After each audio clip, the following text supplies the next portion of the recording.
تعالوا نروح للاخت سما المصري. سما المصري صاحبه الجدل، بقالها اسبوعين ثلاثه عماله تلعب معانا. سما المصري عامله فيديو النهارده للمستشار مرتضى منصور بترد عليه فيه، والحقيقه بتهاجمه بطريقه شرسه جدا، بس احنا مش عارفين المستشار مرتضى هيسكت. يعني المستشار مرتضى كان قال ان هي اسمها ساميه وكانت بتعمل خادمه في محافظه الشرقيه، ده ردا على الاغنيه اللي هي عملتها له. قامت هي النهارده عامله له فيديو. يلا تعالوا نروح، انا مش هحكي لكم، شوفوا بنفسكم.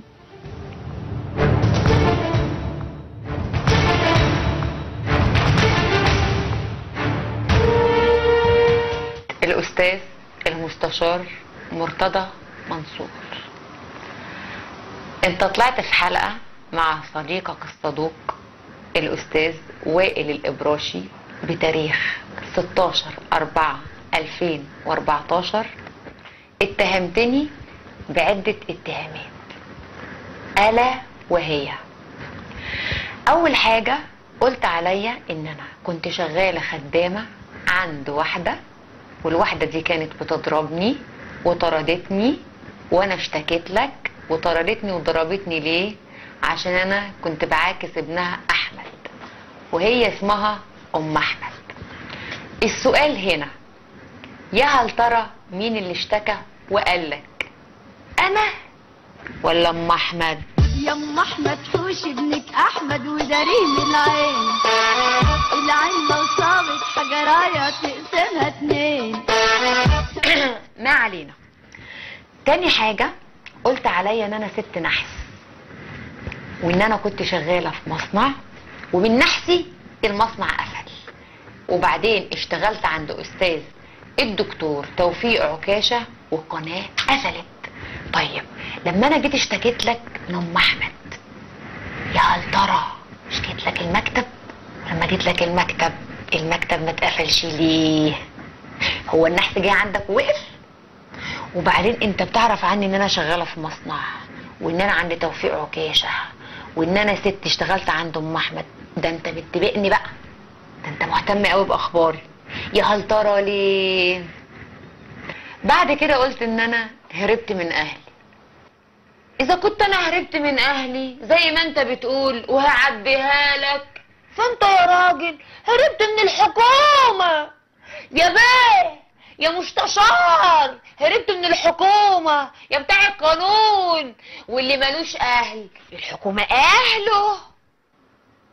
وبعدين عايزه اقول لك على حاجة، اذا كنت انت عندك سيديهات ليا او لغيري، فانا عندي موسوعات. واسأل الشيخة سلمى النواف في الكويت، ما قالت لي على كل حاجه، وقالت لي ان الشيخ والامراء كانوا مبسوطين منك قوي هناك، كانوا مبسوطين قوي. يا خربوز انت طلعت شقي قوي يا بيه. الحاجات اللي انت بتطلبها مني دي عيب وحرام. بس يا واد اختشي تلم يا ولا. حاجه تانية بقى، انت قلت ان انت هتقفل لي القناه. انت تقفل لي القناه؟ انت مين؟ مرتضى منصور يقفل قناه فلول؟ بأمارة ايه؟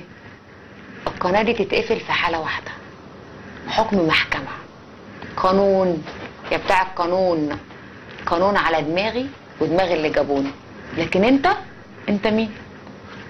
هو انت بقى فاكرني ان انا كنت محامية لواحد سرق ونهب فلوس الغلابة الله يرحمه الريان؟ ولا انت فاكرني سوابق زيك وخدت كام سنة في اهانة السلطة القضائية؟ ولا انت بقى يمكن تكون فاكرني ان انا بجري واهرب واستخبى عند جوز بنتي عشان ما احتكمش للقانون اللي انت بتتكلم باسمه؟ بص يا سيادة المستشار، عايزه اقول لك كلمتين. اول حاجة تبعد قلاطيشك عني اللي بيهددوني كل شوية، لان انا لو حصل لي حاجة هتبقى في وشك. دي اول حاجة. تاني حاجة يا حبيبي، اذا كنت انت مرتضى منصور، انا سما المصري، انا راجل ارجل منك، لان انا ما استخبيتش وجريت ايام الاخوان عشان خايفة منهم. انا وقفت في وشهم اجدع منك، وانت وغيرك مش هتقدر عليا. عارف ليه؟ علشان انا ست كده اهو.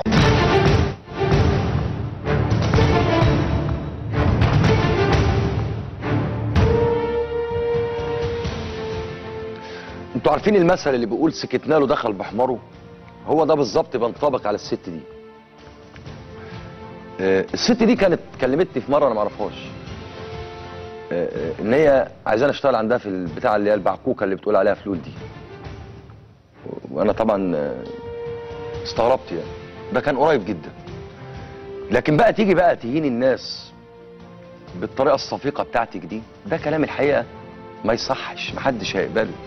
تستغل الحجاب الاسبوع اللي فات وتقولي عشان دي كدبه ابريل، دي اسمها قله ادب، اسمها قله ربايه. لما نستغل الدين، ها ايه الفرق بينك وما بين الاخوان؟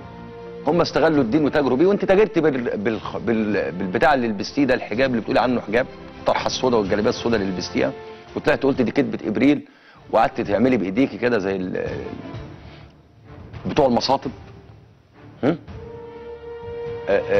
دي قله ادب الحقيقه. والحقيقه لو كان المستشار مرتضى منصور هيسكت، احنا ما تعودناش منه انه يسكت، احنا عارفين ان هو بيعرف ياخد حقه قوي. هي بتقول لك عندك موسوعات وبتقول لك مش عارف ايه. موسوعات ايه يا بنتي؟ ده راجل كتاب مفتوح. ده مرتضى منصور ده يعني اللي في قلبه على لسانه مع حفظ الالقاب يعني. انا مش بدافع عنه، انا ما اعرفوش ولا له علاقه بيه، ولا محاميه ولا اعرفه، ولا حتى عمري استضافته معايا في برنامج. لكن دي اسمها مهزله اخلاقيه. ما تمارسه هذه السيده اسمه مهزله اخلاقيه. الحقيقه يعني انا مش عارف. انت زعلانه ان هو بيقول عليك قفلت الفراعين؟ انا كنت شغال في الفراعين وانت اللي قفلتيها فعلا. اتقفلت الفراعين بسبب برنامجك وبسبب البس اللي انت كنت عاملاه ده. يعني ده كلام ده؟ ما انت قفلت الفراعين، جبت لها غل، وقعدتينا كلنا في بيوتنا بسبب برنامج تافه كنت جاي تقدميه في الفراعين. مش معنى ان احنا بنضحك، مش معنى انك انت بتهاجمي الاخوان هنوسع لك الباب في كل حاجه. لا، احترمي قواعد هذا المجتمع، احترمي رموز هذا المجتمع. احنا ان كنت فعلا بتحب مصر، ساعدي ان مصر تبقى بتبنى وبيعاد بنائها بشكل محترم. احنا عايزين نبني دولة محترمة، عايزين نبني اعلام هادف. لو عايزة تعملي فعلا تجربة اعلامية، اعملي اعلام هادف، مش اللي انت بتعمليه ده. ايه الفرق بينك انت وسوسته؟ مفيش فرق بينكم انتوا الاثنين بالمناسبة. يمكن هو مثقف عنك حبتين ثلاثة، باسم سوسته مثقف عنك طبعا. الحقيقة يعني هبقى بظلم باسم سوسته، باسم يوسف، ان هو احطه في كفة واحدة معاكي. لكن انت وهو بتعملوا نفس المنظومة، منظومة تخريب هذا المجتمع. يعني سوسته يزعل بقى يزعل، هو حر يعني.